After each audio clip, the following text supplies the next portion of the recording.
Welcome to episode 9 of the Silver Savage podcast. This episode is brought to you by Combat Iron Apparel, the highest quality apparel for fitness-minded patriots. Visit combatironapparel.com and use the code SilverSavage10 to get 10% off your next purchase. This episode is also, as always, brought to you by Masada Tactical, our parent company, the premier self-defense and self-protection training group. We have classes for civilian self-defense, defensive firearms, and fitness, as well as specialty courses for tactical operators, healthcare systems, and many, many more. It is the only authentic Israeli-based tactics training facility you are likely to find in this part of the globe.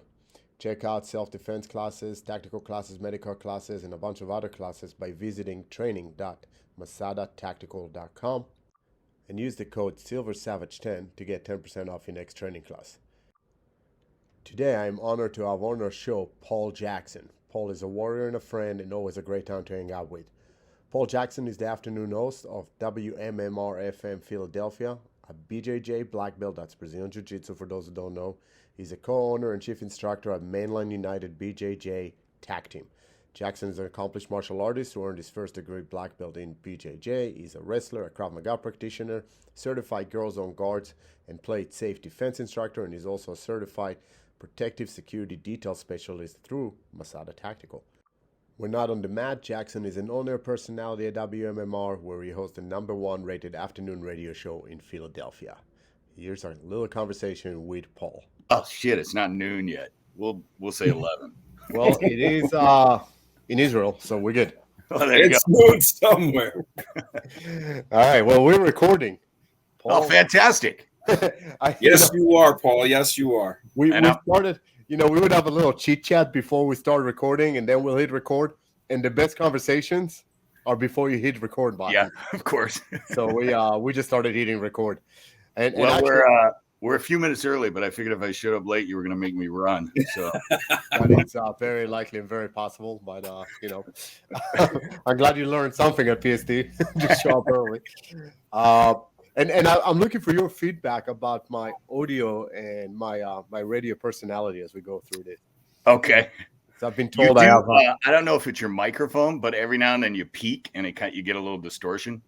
I think that's his Israeli accent. Is this better? You can't help that. All right. Anywho, let's get this party rolling. Paul Jaxon. Paul, you and I met. I think I heard about you for years, but I met you like a year and a half ago when you went through the PSD class. That was Correct. The first time we met in person. I think I might have. I think I actually met you before that at a Krav camp. I took a couple of your classes. I think the summer before. Was that before or after? I think it was before. Really? I probably didn't make an impression. I'm kind of quiet. that changed once I learned to know you.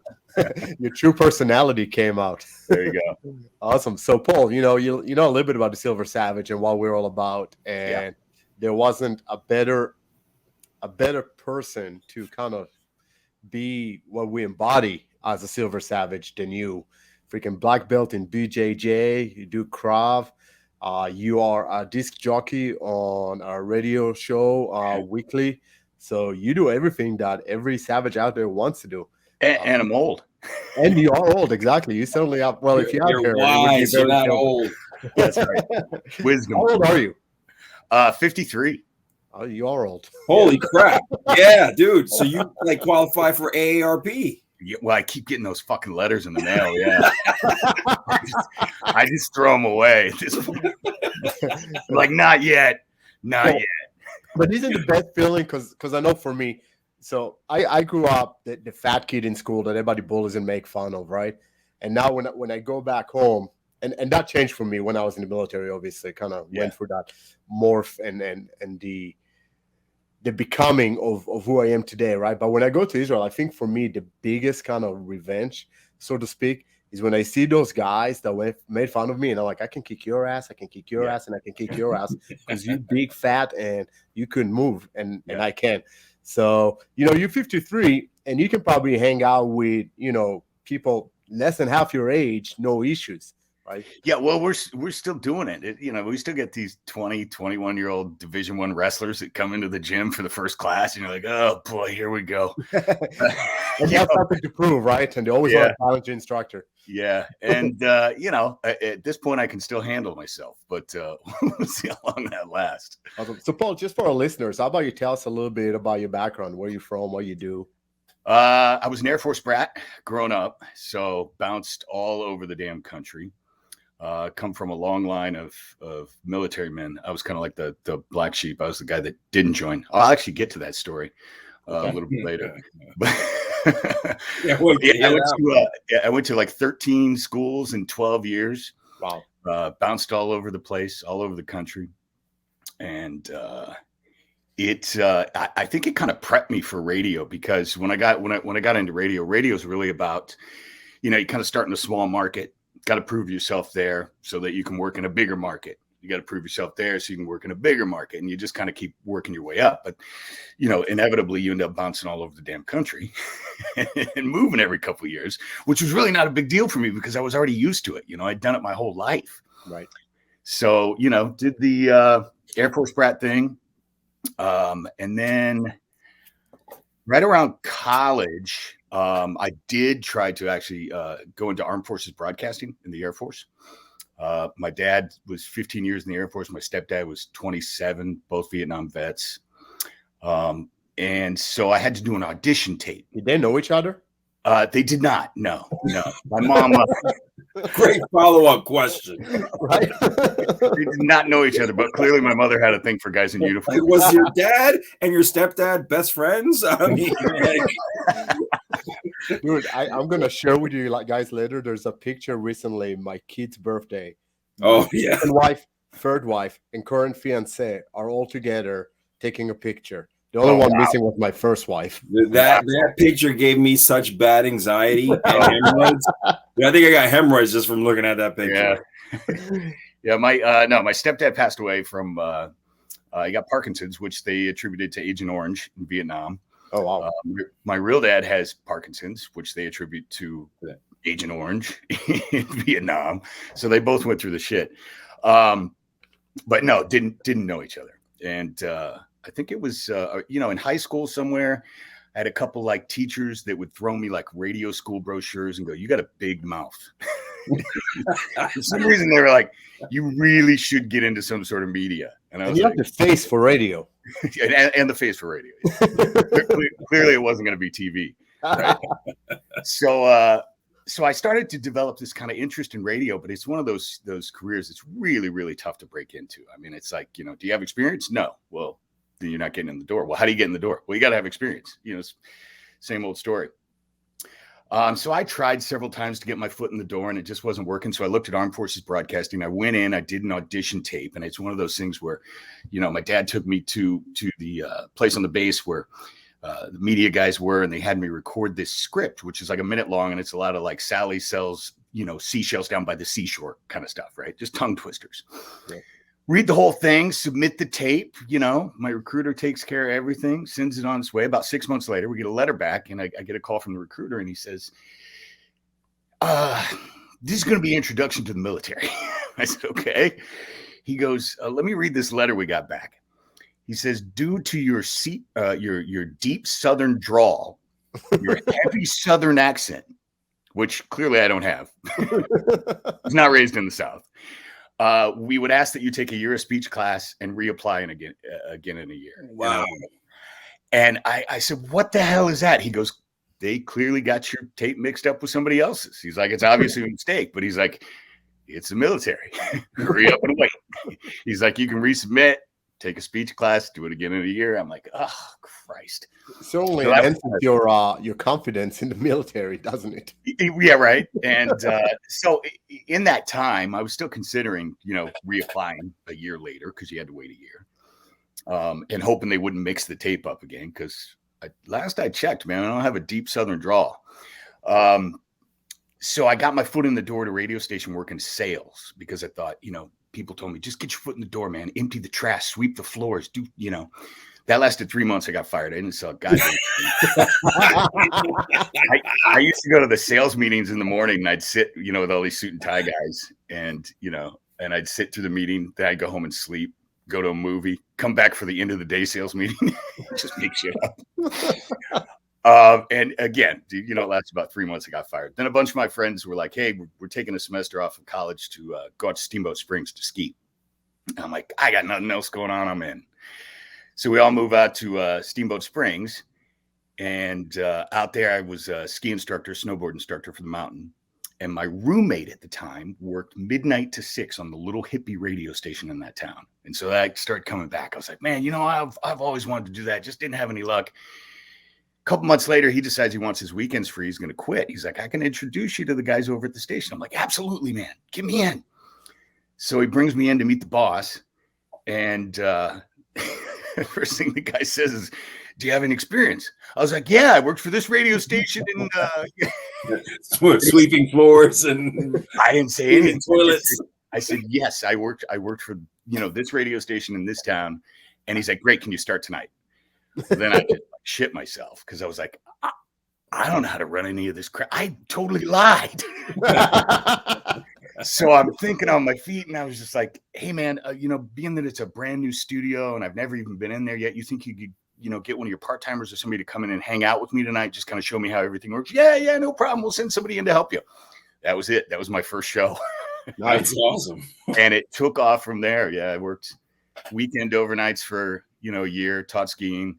Eventually got the night show on that station, and the rest is history. Just started moving town to town. So how long have you been in radio? What's that? How long have you been in radio? Close to 30 years now. All right. Yeah. And how long have you been with in Philly? 17 and a half years.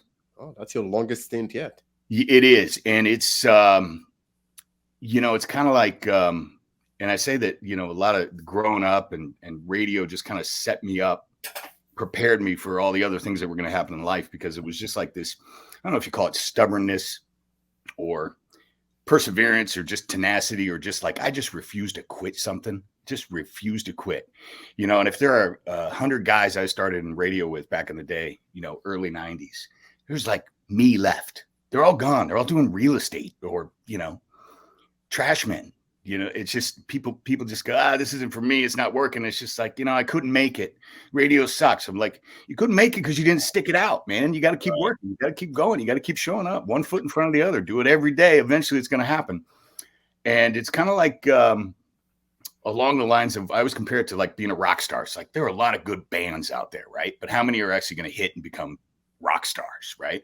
Same thing in radio. Like, how many are going to hit and actually get those 3 or 4 jobs in New York City or Philadelphia or Chicago? There's only a handful of us, man. So it was a lot of luck, a lot of who you know, and a lot of just refusing to give up, you know, and being broke for 20 years. Yeah, you hit it right there, Paul. That motivation, you know, when BK pushed over Savage, it was that idea of that there's something more, you know, like there's always a war to fight. You got to have that hunger to fight it. So it's not just, dealing with the BS, but like you said, you're the lone man standing. And it's because you were hungry for it, you know, you were thirsty for it, you know, and that's what's driving you to do it. Oh, and you want to quit, dude. You want to quit every other friggin' day. You want to quit. You're just like, this is ridiculous. I got to go do something. My family would say, you know, they would say, when are you going to like maybe go back to school or look at a real job? I'm like, this is not a real job. This is what I do. It's going to pay off. I talk shit all day. That's my job. This is what I do. That seemed to be the thread with everybody we interviewed or talked to so far, was they didn't quit. Whatever profession they're in, we had doctors and law enforcement officers and a bunch of people, right, from different aspects of life, but what made them who they are in their field was that they just stuck a little bit longer than everybody else. Yeah. That makes all the difference, right? Yeah, it's just keep showing up. You know, when I first got into jiu-jitsu, I got some of the best advice as a white belt. Still to this day, it's the best advice I ever received. And it was just like, I can do that. Because I said to the guy, you know, what's the secret? He's this 60-year-old black belt. Like, what's the secret, man, to get into black belt? Because look, if you know, 1 in 10 guys that walk through my gym doors, one of those guys is going to make it to blue belt. Like, one of those guys. Out of those guys, 1 to 3% are going to make it to black belt. Like, so, you know, somebody's going to walk in the door and say, you're probably not going to make it, you know, and usually that will drive that. If they've got that hunger, that will be the button I push that goes, watch me, you know, but he said, there is no secret. He's like, keep showing up. I'm like, no, seriously, man, what's the, like, what, you got any advice? He's like, yeah, keep showing up. I was like, all right, I can do that. And sure enough, man, it's what it's all about. And that translates to everything in life. You know, it's just keep showing up. You know, some days are going to suck, right? Let me steal a quote from black belt friend of mine, Christian Woodmansey, who also owns a school here in Philadelphia. He put something up the other day. It was basically, I'm paraphrasing here, but he was like, he's like, you know, training sucks. Getting in shape sucks. Eating healthy sucks. You know, working out every day sucks. He goes, getting fat, out of shape, and sick sucks. Choose your suck. Yep. You know, and that's what it really comes down to. Choose your suck and then put one foot in front of the other every day. Right? Awesome. So, Paul, tell us about your jiu-jitsu path. I mean, there didn't used to be a lot of black belts in jiu-jitsu in America, Brazilian jiu-jitsu. There's a bunch more of them now. Yeah. So would love to hear your story and what's your thought on, you know, this proliferation of jiu-jitsu schools in general and black belts in particular.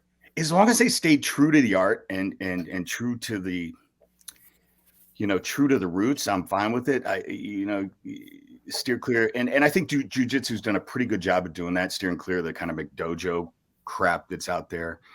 You know, in jiu-jitsu, belts are earned. You know, when somebody comes in and goes, well, how long is it going to take me to get my belt? And then we're like, yeah, this is not right for you, dude. Don't worry about that, because it's going to be a long time.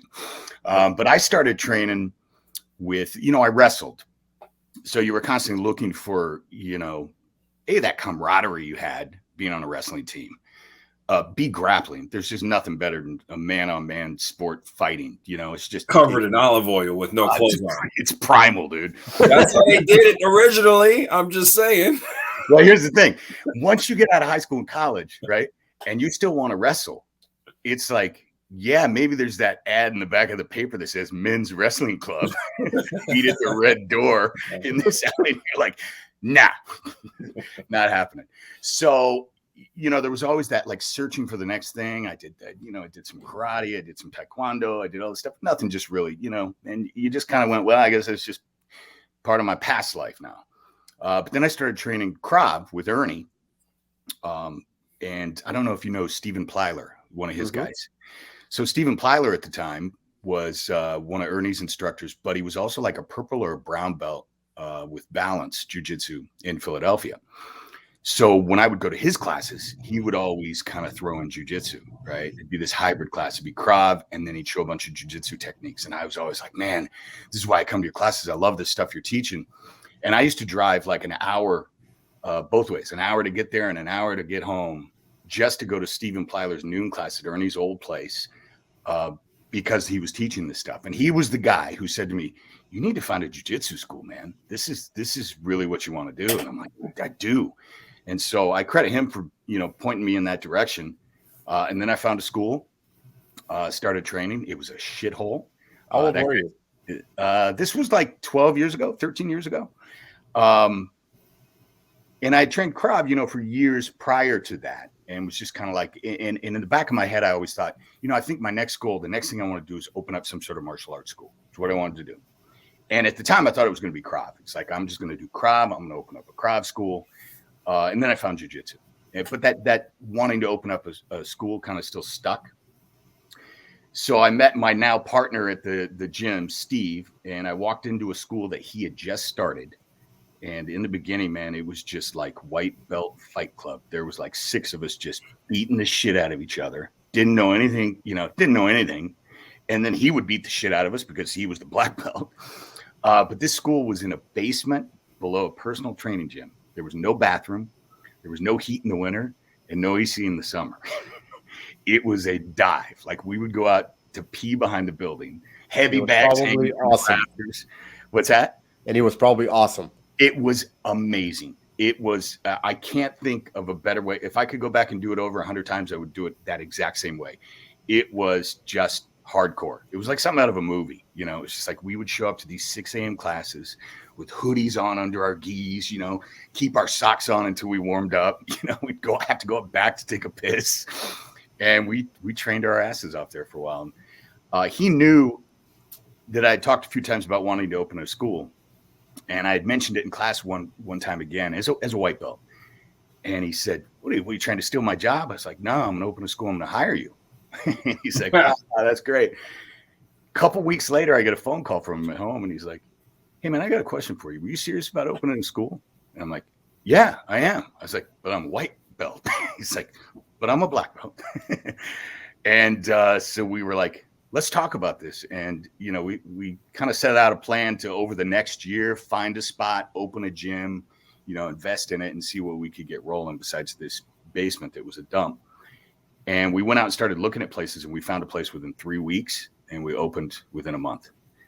And it went from there. We've been through 3 locations now, and we just keep growing. We just keep moving to bigger spaces. So that's awesome. It's been good, man. So give me, in your mind, a comparison, and I know it's apples and oranges, but Krav and Jiu-Jitsu, right? Mm-hmm. And Steve and I come from the same world. Steve does a lot more Jiu-Jitsu. I do a lot more Krav. And between the two of us, we try combining the two.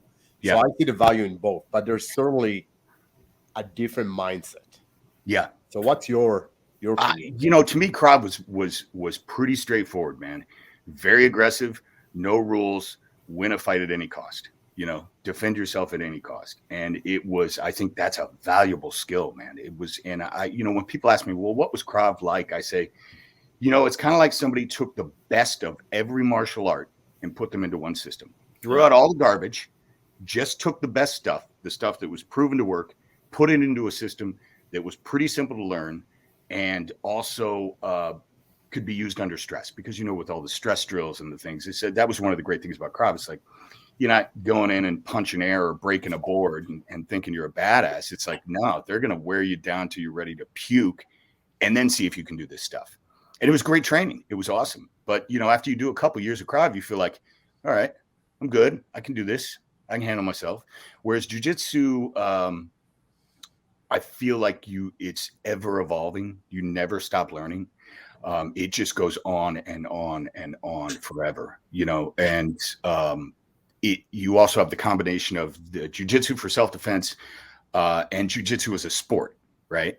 So there are things you would do in sport Jiu-Jitsu that are fun and cool and awesome, will score you points on a mat in a competition, but would be worthless in a self-defense situation. So you got to balance the two. You got to make sure you're equally schooled in Jiu-Jitsu for self-defense and then, you know, Jiu-Jitsu for sport. But I always tell people that do Jiu-Jitsu, I was like, this is not the end all, man. I was like, you know, back in the beginning, the first UFCs, it's like, yeah, Jiu-Jitsu was better than everything else. I was like, but every fighter now, they're good wrestlers. They're good at Jiu-Jitsu. They're good at stand-up, you know, Muay Thai, boxing, wrestling, Jiu-Jitsu. We know what works now. You combine those skills and you're a well-rounded fighter. So I think that, you know, I always encourage our guys, you know, to go take some sort of stand-up art. I say, you know, you should also do this with Krav. Like I did the two of them both together for years because I thought it just made you a well-rounded, you know, well-rounded fighter. And Paul, maybe, and you can attest to this. Like for me, I've trained God knows how many martial arts. BK knows this, you know, everything from, you know, Brazilian capoeira to Keto, judo, you name it, Army combatives, Marine Corps McMap. I've done it all. I found Jiu-Jitsu to be therapeutic, to be honest. That's how I ended up getting into it. Because comparing it to other martial arts systems, like you said, are very systematic, very straightforward. Yeah. Jiu-Jitsu, I compared it to playing chess. You know, it's like you're anticipating that next move, trying to figure out 4 moves ahead. What are you going to do? What are you going to counter? Yeah. And it, for me, coming out of the military, going into law enforcement, again, I could differentiate the practicality of the sport, but it was therapeutic. I never worked my mind more in a fight than I did when I was just doing straight traditional jiu-jitsu. It really is, you know, a thinking man's game. It's filled with a lot of nerds. Just murder assassins, you know, these nerdy little killers. You walk into a jiu-jitsu gym and you'll see this little 130-pound computer program that will just absolutely tear you, you know, limb from limb. But you're right. And it's ever evolving. I always tell my students, it's like, you know, the reason that this just goes on forever is because there are thousands and thousands of different scenarios and positions that you can be in. And in each one of those positions, you need an A, B, C, D, right? You need a move, a secondary move. You need counters. You need, and I was like, and you need all this for every possible position you could be in. And it's a chess match until, you know, one of you runs out of moves. One of you, hits a wall and goes, I got nothing. And then it's back to the lab to try to come up with something else.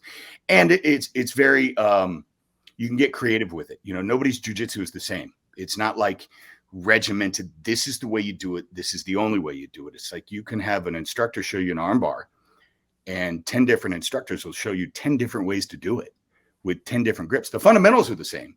Technically, it's all sound and the fundamentals are there, but they've all learned little tricks that make it a little better or make it work for them. So I always tell like my students, I'm like, look, I can show you the fundamentals. I can show you how to technically do this correct. And then you're going to make your own soup. The rest is up to you, and that's why it's like, when we say jujitsu is for everyone, it really doesn't matter the body types. Like you could be a tall, skinny guy. You could be a short, fat guy. You could be, bodybuilder looking. You can be scrawny. It really doesn't matter. There's going to be pros and cons to every single body type. There's going to be things that work to your advantage based on how you're built and based on your strength and your speed. And so it's just, it keeps you engaged. You never get bored with jujitsu. Never. And I guess that's one of the reasons you and I I feel like hit it off during the PSD class, because that's also a thinking man's game, right? Thinking 2 steps ahead. Doing security is not about the guns and the driving, right? It's about don't get into shit to begin with, and that's a lot of chess game, right? Right. After this, Paul, I'm new-ish to BJJ. I've been doing it on and off with Steve for the past 10 years, but never through formal training, aside from what he showed me. My biggest fear always is, specifically in our age group, I'm yet to know one BJJ practitioner that didn't tear something, pull something, broke something. So you got into it in your 40s, right? You said 12. Yeah, and I've had surgeries and countless injuries. And how do you work around it? Because honestly, I want to train, but I can't afford to be out of commission. Tap out a lot faster. There's some truth. There is a lot of truth to that. Yes, there is. There really is, because look, have a physical therapist on speed dial. Right? know a really good surgeon. You're gonna get hurt. It's gonna happen. But anything you do in life that is active can create an injury. I don't care if you're climbing mountains or surfing or skateboarding. It's like people get hurt. You do things, you get hurt. Jiu-Jitsu is no different. You learn to train smarter, not harder, right? When you said tap early, tap often, that's big. Ego is, it's something they teach you from day one, to leave the ego at the door. It's almost impossible for any man with testosterone to do so, but it's constantly shoved down your throat, because ego is what gets you in trouble. Ego is what gets you into bad spots where you probably should have tapped, or you probably should have reset. You probably should have done something differently. But your ego wanted you to fight out of it. And that's usually when you get hurt, right? So, look, the injuries are going to happen. It's like, but keep moving and you'll be fine. I always say that, the day you stop moving is the day you start to die, right? I got bum disc in my back. I got, torn my knees 1,000 times. Tore a bicep, had to have surgery on that. All of these things will hurt if I sit on my couch and do nothing. If I stay moving, they don't really bother me too much. Right. And I guess at the end of the day, the benefits far outweigh the potential risks. Yeah. So what you gain out of it, from the mental, aptitude, to the physical elements, to the ability to defend yourself. I mean, people take martial arts, and if you take it for the Zen side of it, because you want that meditative element, you want to do Tai Chi or whatever, that's great. But if you want to learn self-defense and you take that out of it, there's going to be a inherent risk, but the benefit far outweighs it in my mind. Well, look at the amount of time you spend on a range, right? Shooting. And you'll get people that say, well, that's dangerous, man. People get, there's accidents, negligent discharge. But how would you answer that question? How would you tell people, I go to the range, daily, and you know what I mean? There's an inherent risk, I guess, is what I'm trying to say, in everything you do. Right. And if you try to avoid those inherent risks, your life's going to suck. Yeah.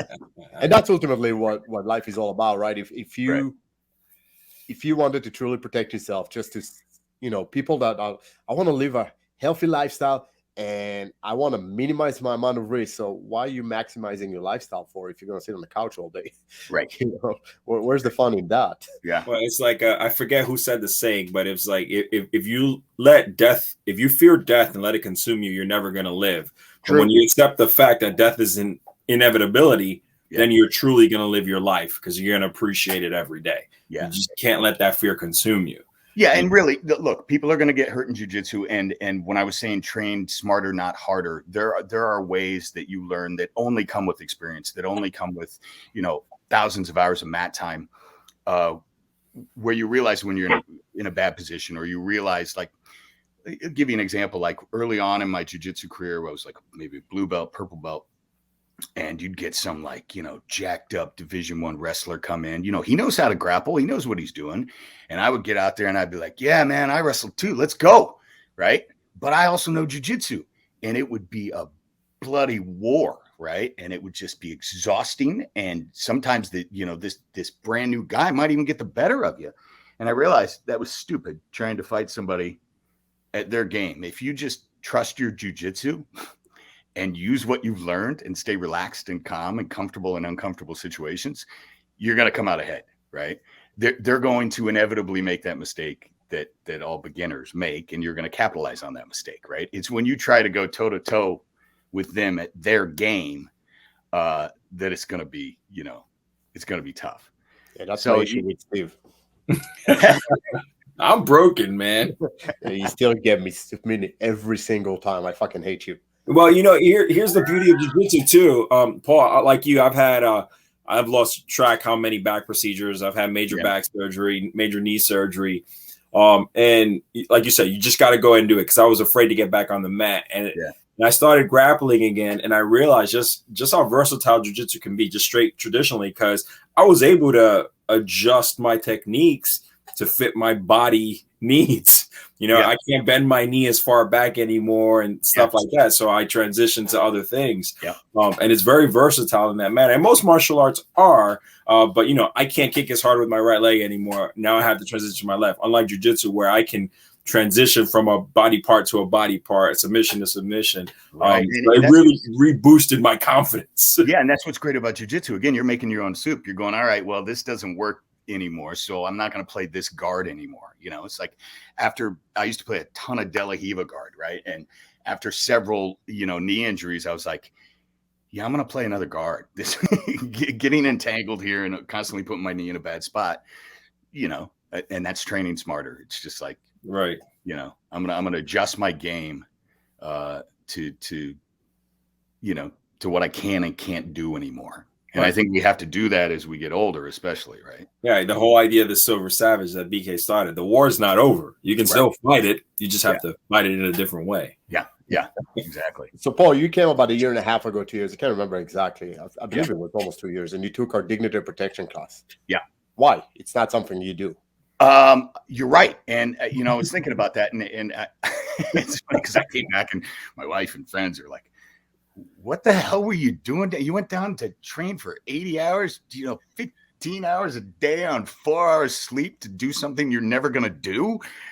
I'm like, nah, here's the thing. I may never in my life work, and I've had the opportunity, but I may never in my life work a security detail, be a part of a security detail. But those lessons were life lessons. Those are life skills. They're valuable skills. They're things that I can use in my everyday life. I'm better with my pistol. Situational awareness is better. There were so many lessons throughout that 80 hours of training that, the casualty, combat casualty care. These are things you can use in your daily life. God forbid you ever have to use them, but I'd rather be prepared if I need to use them. So I guess the simple answer to that question is, like, you should constantly be searching and looking for ways to better yourself, right? Looking for ways to prepare. We always like when I teach kids, I say, we'll teach a class called Play It Safe. And part of the class is anti-abduction, right? And we'll tell the kids, hey, raise your hand if you think there's a lot of bad people in the world that want to snatch you up off the street, right? And they'll all raise their hand. And we're like, No, there's not. It's actually very, very rare. You're more likely to be, attacked by a hippopotamus than have a stranger snatch you off the street. But why do we learn this stuff? Just in case, right? Just in case. I was like, how many of you know how to stop, drop, and roll? And they're all like, yeah. I was like, how many of you have caught on fire? None. How many of you? How many of you have done just twice, or a lockdown drill at school? Right. We do these things just in case, and that goes on forever. You learn these things. God forbid you ever have to stare evil in the face one day. But I'd sure as hell, I can't choose when and where or if that will ever happen, but I can choose to be prepared if it does happen. Yep. Right? What's the old saying? It's better to be a warrior in a garden than a gardener in a war, right? True. That holds true, right? Yep. And what we like to say is you don't pick the fight picks you, right? Yeah. So, when that happens, and I agree with you 100% for a few reasons. First of all, I feel specifically for our demographic, right? Got to keep learning, whatever it is, whatever skill it is, right? Just learn something, a different language, pick up an instrument, whatever it is, but got to keep stimulating your mind just as much as your body, right? So sure. I think that is one.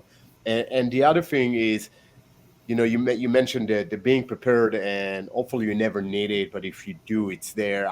When I teach firearms, specifically beginner firearms, I make the analogy to CPR. A shitload of people are CPR certified, right? But I do it not because I expect people to drop dead next to me, but because for the one time that someone may, that's not the time to think, shit, I should have learned CPR.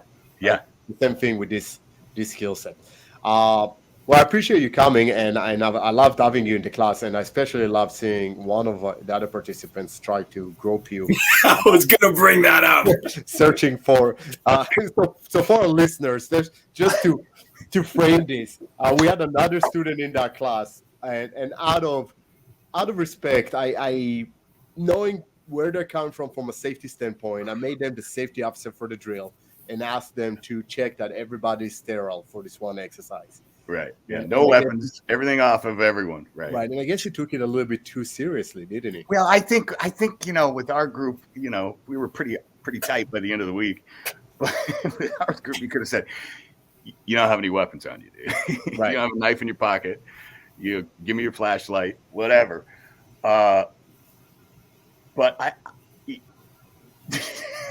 put us up against the wall and frisk us was a little excessive.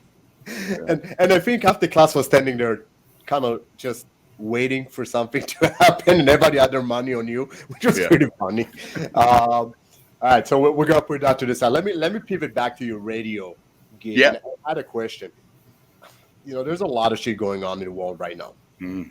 And you are one of those unique individuals that are in a position to voice your opinion and actually influence opinion, right? And we hear all the time about media being skewed and disinformation and misinformation and so forth. So first of all, what do you feel your role is? Is it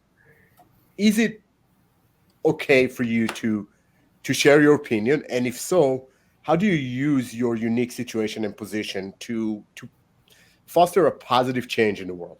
Yeah, if I'm being completely honest, I think there was a time when it was okay to express your opinion and people would just respectfully disagree. We don't live in that time anymore, right? It is ugly, right? And if you say something that half the people out there don't disagree with, it's not, I respectfully disagree anymore, or that guy's full of crap. It's, I will never listen to you again, and I will threaten your family, and the world has gone friggin' bonkers. More reason everyone should be prepared. But I think we've also gone backwards in and I'm going to start to sound like an old man here. I guess that's the well, you are, so it's fine. Well, here, it's like when I was a kid, my dad would talk about how soft these kids are, and back in my day, and I'd be like, man, I'm never going to sound like that old man. And yes, I do. And my kid will too. Because they are soft, damn it. Right. But we've definitely gone backwards even in terms of like what is acceptable for comedy, right? And I was just talking to somebody at the station about this the other day. I went to pull out this old comedy bit that I had aired maybe 10 years ago, but it was relative to an anniversary or a holiday or something. I can't even recall. But I'm like, oh man, I had this really funny. Let me see if I can find that and pull that out and play that again. And I pulled it out and I listened to it. And I was like, oh shit, I can't play that. That'll get me suspended. And I'm like, 10 years ago, I didn't think twice about airing that. It's like everybody's offended by something now. Like there are words you can't even use anymore. Again, I'm starting to sound like that old man, but I feel like it's just like we're walking on glass, man, walking on eggshells, you know, because you can't say anything anymore without offending somebody. And as far as like, you know, voicing your opinion in my job, especially on a music station. So understand it's a music station. So the music is really the star. And, you know, if we can tell stories and make people laugh in between that music, then we're doing a good job. Versus a talk show where they've got to fill 4 hours with talk and opinion, right? For me, I've got to try to be a little bit of everything to everyone. If you want ratings, you got to be like accessible to everyone, right? You've got to provide them something they can all agree is cool, something they can all agree they like. And in this day and age, getting everyone to agree on something is damn near impossible. So it's really tough. Like there are just many things I just steer completely clear of, right? Yeah. You can make you can use sarcasm, make a snide comment here and there and get away with it. But in this day and age, if you take a stand on something, you are in danger of losing half your audience. And if I lose my half my audience, I'm not doing my job. How many listeners? How big is your audience? Well, it's large. It's Philadelphia. I'm fortunate. I work for the number one ranked station in the city. I've had the number one ranked afternoon show for probably 15 out of the last 17 years. You know, occasionally it'll drop to number 2 and then back up.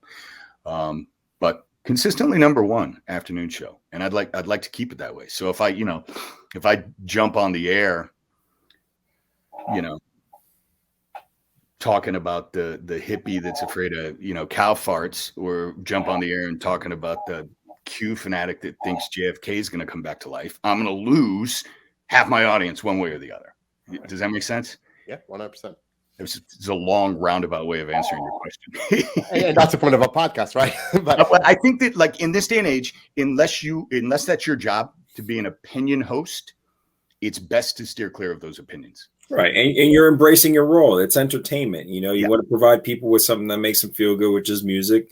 Right. And that's what you're doing. You're doing your job to the best of your ability. You know, it's like being in law enforcement. You know, I can't express my opinion. I'm not allowed to, but that's not why I got into the job to begin with. Right. I got into the job to preserve life, to rescue people, to help people. That's it. Everything else should have absolutely nothing to do with it. Yeah. Yeah. It's interesting because recently we had another radio personality here that comes from the law enforcement world. It was the commissioner of Baltimore City Police Department, and he now has it's a sports radio show here in Baltimore. And this is the guy you made us do open source stuff on, right? Right. Yeah. Right. So you can listen to this interview, which is going to be posted by the time this air. It already posted, but it's going to be. But now that we're recording it, it's going to be in a week and a half. It's going to be dropped, but. One of the things that he openly says is he misses the opportunity to bring current events or to influence opinion or to share his personal views, because there is you're right, you're gonna offend half the population, but there's another half that's craving it, right? Mm-hmm. And balancing that is hard. It's difficult. Yeah, and I think there was a day and age where you could influence opinion. But I think we're so divided now that people are set in their ways, period, end of story. You are not going to convince them otherwise. They could be completely wrong about something. You could show them 1,000 pages of fact on why they're wrong, and they're still going to stick to their viewpoint. Right. And so I think we've even gone beyond being able to influence opinion. It's just like people have just kind of picked a side, and that's where they are. And that's where they're going to stay. Right. So Paul, you're obviously a silver savage. Well, not as much silver considering you're bald. Yeah. But you know, you do your jiu-jitsu. What else do you do to foster that lifestyle? again, like we talked about earlier, I think you should constantly be searching out people that are smarter than you and better than you at something and try to learn from them. Like I learned a shit ton from you guys, both you guys. And, I'm grateful for that. And, the idea is to continually try to, I think, improve. And, when you stop and go, I'm the shit, I don't need to learn anymore, I know all there is to know, then you're done. You're done, man. You're done bettering yourself. You're done growing. So I think you need to constantly search out things. That's one of the great things about jiu-jitsu, because like I said, it's ever evolving. So you never stop learning. I learn something new every day, right, in my sport. And do you still learn under somebody else? Do you still get to take classes? So my instructor is my partner at the gym. I've been with him. We call it, white belt cradle to the grave. It's like I started with him as a white belt, and he promoted me to black belt and then to first degree black belt.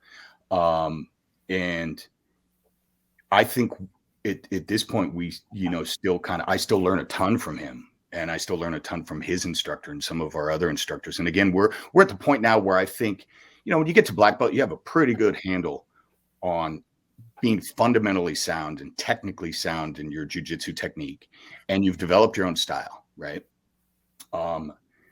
But you can constantly learn something from someone else, a better grip, a better way to do this, a better way to do that, a better angle.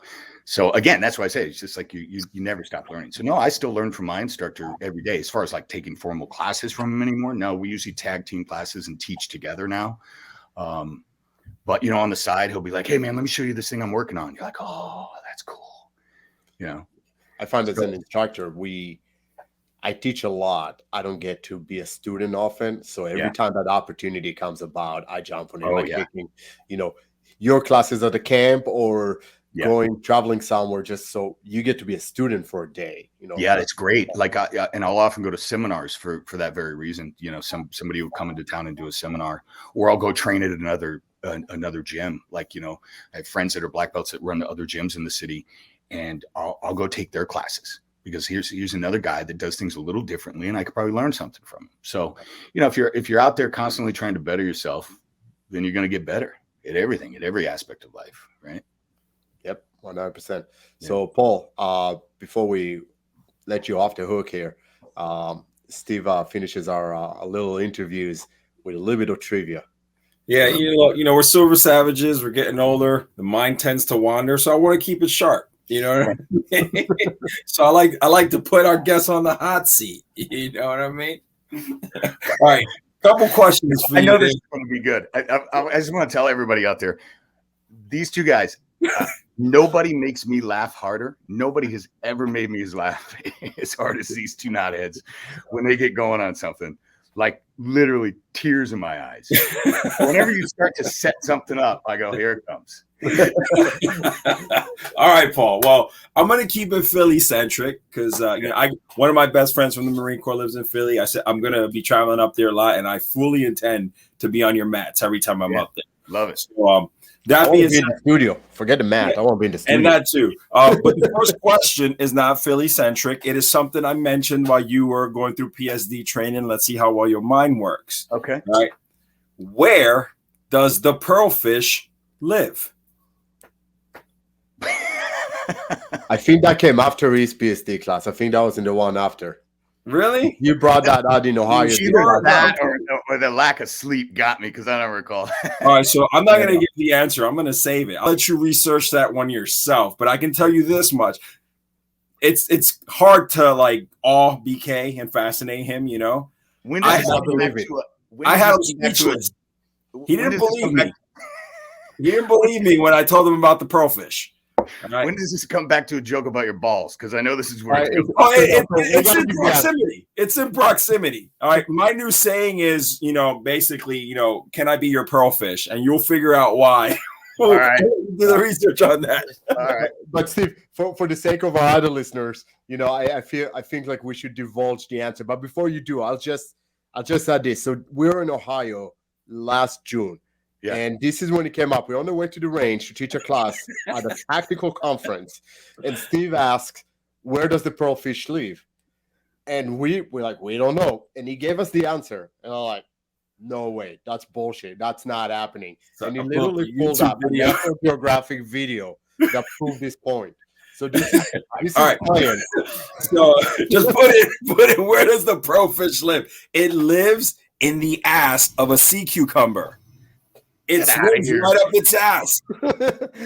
So like that's my new saying now. Like, will you be my sea cucumber? Or like whatever. Be my profish. But it has no natural habitat, so the sea cucumber breathes through its butthole. Oh, wow. So like the profish kind of tickles it and it clenches, which is essentially holding its breath. It's gotta let go, and then the little bastard swims right in. It's amazing. Oh, wow. You're looking it up, aren't you? Yeah, it's true. So now I'll have to get back to you and let you know what my wife says when I ask her. And here's the worst part. So I was telling my daughter that, and she was getting her teeth worked on, and they gave her the happy gas. Yeah. And out of nowhere, she looks at the dentist and she asks the same question: "Do you know where the profish lives?" And the dentist is like, no, in a sea cucumber's butt. And she looked right at me like I was a bad parent, and I'm like, that's scientific fact. That's true. It's a true story. All right, next question. All right, Philadelphia. I love Philly, great city, a lot of history in Philly. All right, and I'm a history major by default. So Philly is a city of first. It had the first hospital, the first medical school, and it also had the first what? And I'll give you a clue. My wife tells me I probably belong in one very often. All right, and we take our families there sometimes. And you have a big one in Philly. Sea cucumber? By default, that's correct. It's a zoo. Philly had the first zoo. Yes, which might have sea cucumbers in it. Yeah, probably find a sea cucumber off Girard there at the zoo. Yeah. Now, so what's funny is there's smaller larger sea cucumbers live along like abysmal plains and open areas, but there's some along the shores. And in Puerto Rico, we'll call them bichos, which is like a dildo.